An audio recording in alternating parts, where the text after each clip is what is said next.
I'm just looking forward to being here. I mean, I appreciate you all coming down here today, and you know, I'm grateful for the opportunity that Coach Helton and the University of USC gave me, and I'll make sure I take full advantage of it.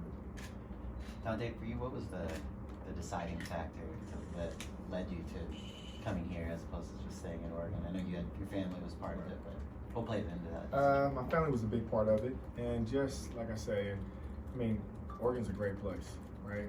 But it's always different when you get the opportunity to go home. You know, this is home for me. I mean, I grew up here. I was born and raised here, so I've been here my entire life. And you know, it's a lot of the people here that my family's getting older, grandparents. You know, the situation that's going on with my dad right now and everything else. So it definitely was a weighing deciding factor for me as far as what I was going to do. But I mean, a lot of the kids on this team I already knew also, just like I do at Oregon. And I mean, there's great men here, just like there's great men there. So the big factor, I guess, was coming home.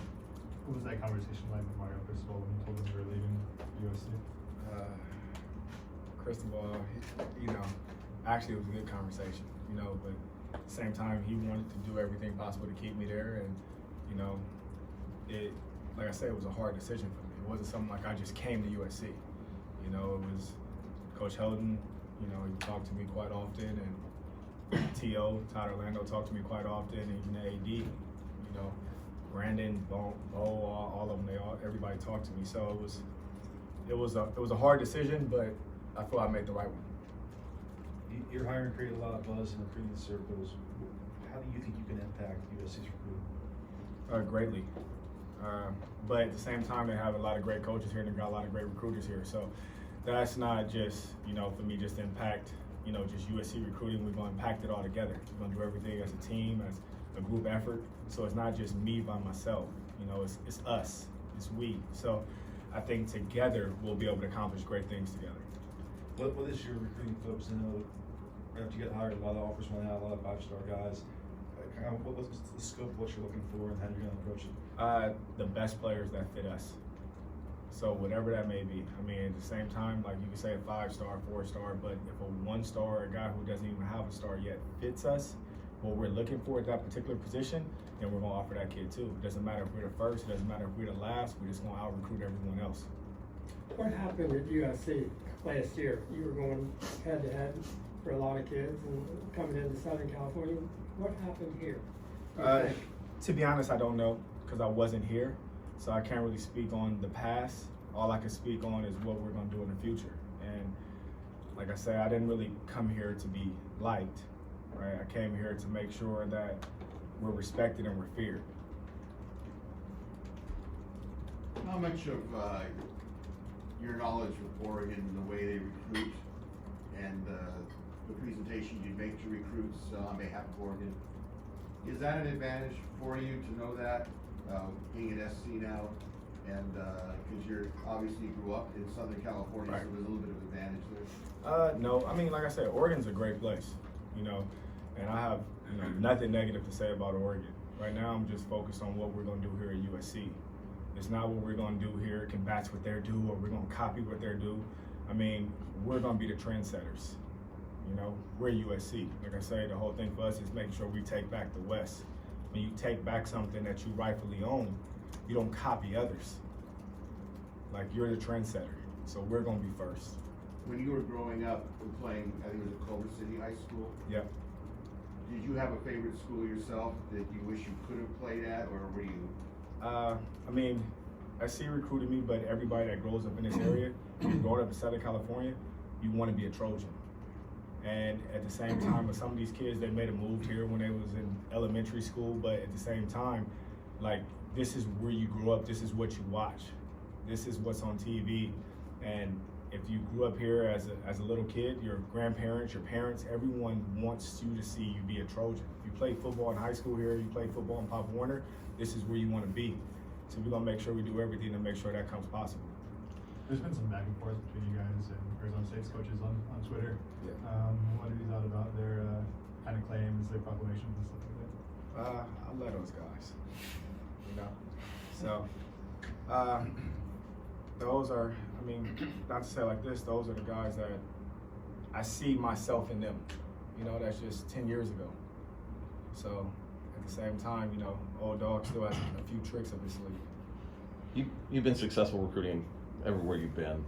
What are you telling kids why USC is a program that they should highly consider? For one, the alum here is amazing. The education here is amazing, and the football here has always been amazing. So we're gonna make sure that they see all three of those things. And USC is a school that provides everything. Nowadays, when you go to college, for me, it's education first, academics, right? So academics is first. USC provides that. It's athletically, USC provides that. Big stage, biggest arena in the Pac-12. You're gonna play against the best, right?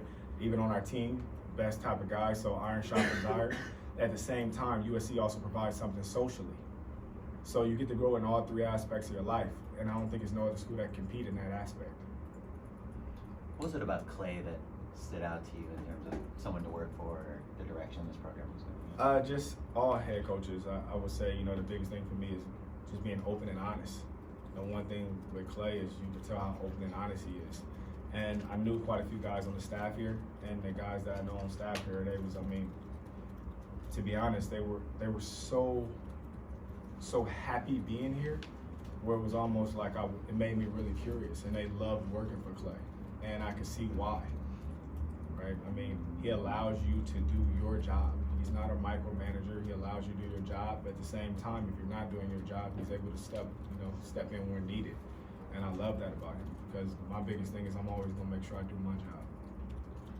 As a coach, what makes you a great recruiter, or make any coach a great recruiter? For one, is can you relate to how hard you're willing to work? So, like I said, a lot of guys, if they say they have to be at work at 7 o'clock in the morning, they start working at 7 o'clock. But if I woke up at 5:30 that morning, I need to start working at 5:30, not 7 o'clock, not just when I come in here.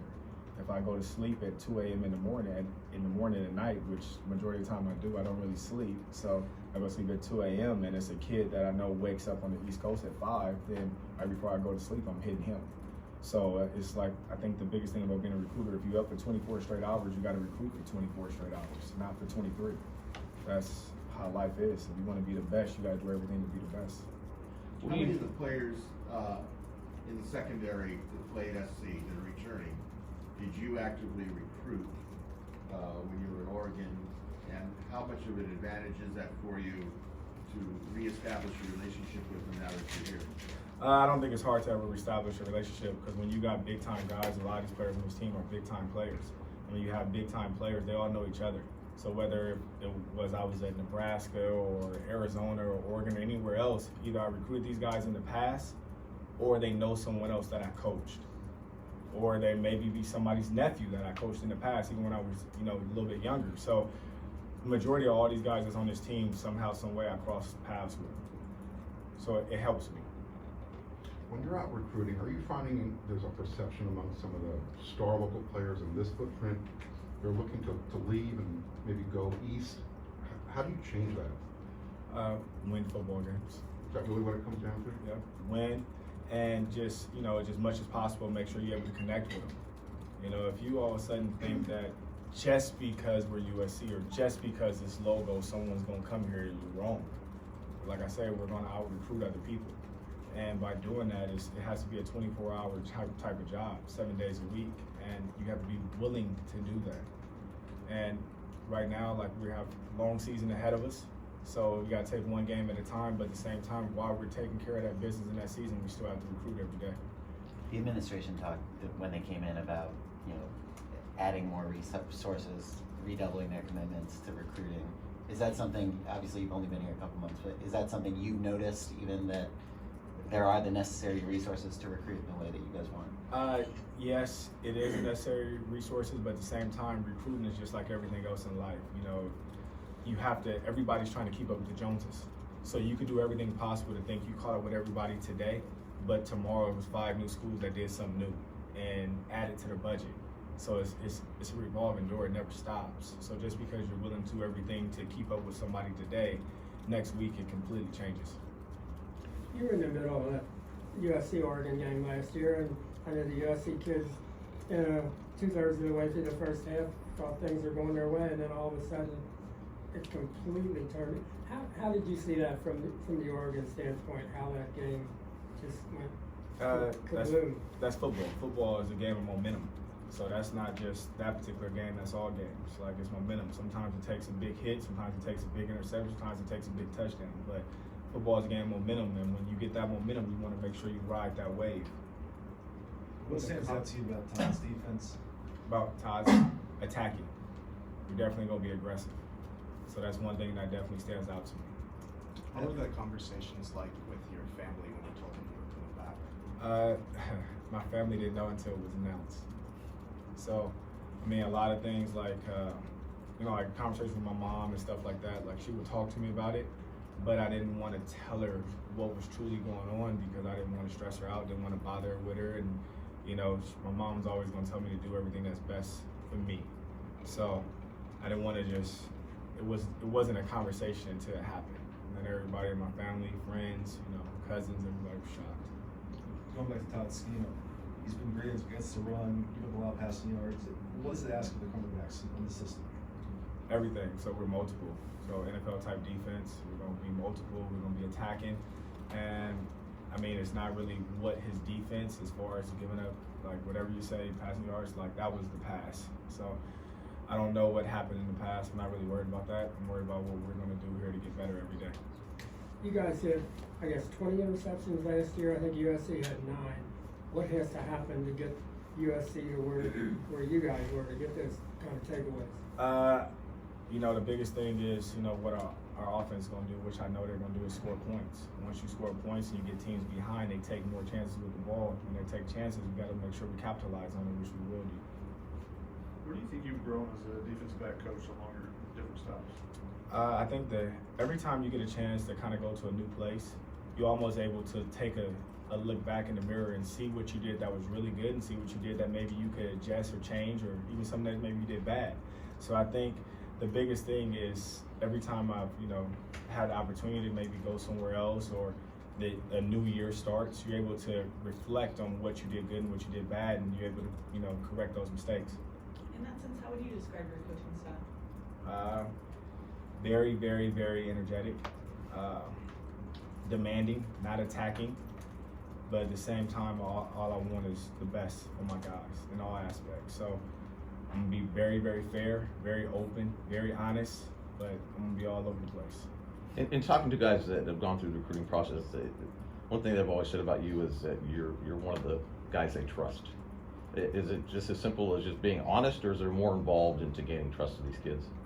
It's, for one, I'm really open and really honest, and but the biggest thing is, like I say, all these kids, they all know each other. And all it takes is for them to hit up another kid, and the kid to be like, he's a liar, he told me this, or he told me that. And I'm real genuine. So every kid that I talk to, or every recruit or prospect I talk to, like, that's for that person, that's for that recruit, that's what me and him talk to. I don't hit up 5 other recruits and have the same exact conversation, or start the conversation, the text conversation with the same exact thing. Every person is personalized. They're all individual, visualize of what that conversation is. What are you hoping to establish the week 1 with the DBs here, with the cornerbacks here? Get better every day. As long as we get better every day, and probably work on something that maybe wasn't the greatest the day before, something we need to improve, but at the same time, what we're already good at, make sure we continue to improve that also. One of the things that was said is that Coach Cristobal brought SEC recruiting to the West Coast. What does that mean? What were you guys doing differently? I don't know what people say, when they say that, but he's a grinder. So he literally will sleep in the office if he has to do that, every freaking night to sign a kid. He's a grinder. So if they saying it because he outworks people, then yes, he did do that. How difficult is it on defense when you go through spring ball? SC's offense, for lack of a better word, it's referred to as an air raid type of offense. How do you prepare in spring ball to get your defense ready to face teams like Stanford or Notre Dame that are going to pound the ground when you're practicing against an air raid type of offense? So I think that's a little bit misleading. And the reason why I think that's misleading because in the past I played arena football, right? So everybody always said arena football is all passing, and it's not that physical, and regular football is so much more physical. Let me tell you, the most physical football is arena football. by far the most physical football. I mean, you got a guy running at you 15-yard head start, and somebody's telling you that you got to press this guy, and he literally could run you over. He's running into walls and everything else. So just because they pass the ball a lot does not mean it's not physical.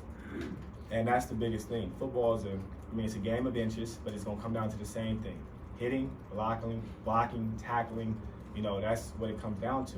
And no matter, they can pass the ball all over the place. They throw a screen, people still got to block. You still got to get off blocks. You still got to tackle, right? You still got to communicate. You still got to get to the ball. So all they're doing is helping us play in space. If they pass the ball a lot in spring football, it's helping us play in space. And especially in the Pac-12 is a game of space. Try to get your best athlete in space on someone else who they feel that they outmatch and make a play. And our whole thing is stopping them from making a play. So if our offense is the best, which I hope they are, which I think that they are, it only helps us because every day that's what we get to practice against. What kind of traits are you looking for when you're looking at a cornerback? What are the biggest things that you want to see from them? For one, do you love football, right? Football is a hard sport. For every day, I could recruit you right now and you may be, 5'6". 5'4". All right, see, 5'4", and I never guess a woman's weight, but you could be 5'4", and I could send you out there right now and tell you to go take on a guy that's blocking you that's 6'7", 330 pounds. And to do that, you can't be timid about that. So you have to be able to love this a little bit because it's going to be a little bit of pain in this. And football is a hard sport in my opinion because you have to be willing to give your all every day without no guarantee of success. None. You can come every day and come to meetings every day. You can practice every day. You can lift weights every day. You may not play in the game. But I still want your all, and this team still wants your all because whenever your opportunity is called, you still have to, everybody's dependent on you. So just knowing how hard this sport is, I want to know first, do you love it? How competitive are you? It's a lot of things that I look for. And for one, me and you have to be able to get along off the field. It has to be a lot bigger than football. Football is what brings us together, but football is not what's going to keep us together. So how do you tell that a player really loves the game? What are you looking for in that? It's what do you do when nobody's watching? When it's Saturday and it's not football season and there's nothing going on, that you just sit at the house all day and play cartoons and play video games? How much do you really love this? What are you willing to put into it? Because if you just do what everyone else does, then you're never going to get better because you're doing what everybody else do. You have to be able to do a little more. Is there any way you've noticed so far in the time you've been here how maybe Coach Orlando is unique from other defensive coordinators you've worked with? Everyone's different. So I can't really compare him to no one else that I worked with in the past. But, I like T.O. a lot. So, and I don't know if it's because personalities are, we're kind of similar, but I like him. So how are you guys similar in personality? I think for one, he's willing to do what it takes to succeed. When it comes to coaching, he's willing to, as far as staying there every day if he has to, right? He never, as far as, in my opinion, he never is negative. He's always positive, always upbeat, always energetic. I've never once seen him to where he looks tired, like he looks worn out. I've never seen him like that. No matter how early in the day, no matter if it's the middle of the day, or no matter if it's late in the evening. Every time I've seen him, he's been energetic, been ultra positive, and he fits in well with the guys. What does Todd bring to recruiting, and how important is it to have an engaged coordinator in that process? It's very important because I think, when it comes to it, every player still wants to see where they fit in. And if they only hear it from you, it's almost like, yeah, I hear you, but it's only from you. When you hear, everybody's on the same page, which we are here, which is great to see. Whether it's me, whether it's T.O., whether it's Coach Helton, doesn't matter. We're all on the same page, and I think that's really important because they're hearing it from multiple people instead of just one. The defensive personalities from the staffs are diametrically different from last year. When you sense a little bit of resistance from the players, how do you work through that? I don't know. I've been here for 2.5 weeks, 3 weeks. In your career? Yeah, here, I haven't seen no resistance at all. And from a player standpoint, I really haven't seen resistance when a player feels they're getting better. So when a player feels like you're getting better, you won't get resistance. Players usually have some kind of resistance when you belittle them, when they feel that they're not getting better. So I haven't been a part of that. Let's do one last question. Working with Craig Ivar, what's kind of been the relationship so far? How do you guys kind of see breaking up things? Everything's been great because usually I'm used to probably being the most energetic person, especially when it comes to secondary and all that. And I don't know if Craig's already come up here and talked or is about to, but shoot, Craig's more energetic than me. So, I mean, he's every day. You almost feel like he's jacked up on Mountain Dews and everything else, and he hasn't even had one yet. So, I mean, the relationship's been great. Thank you, Coach. Thank you. Thank Appreciate you. you all. Thank you.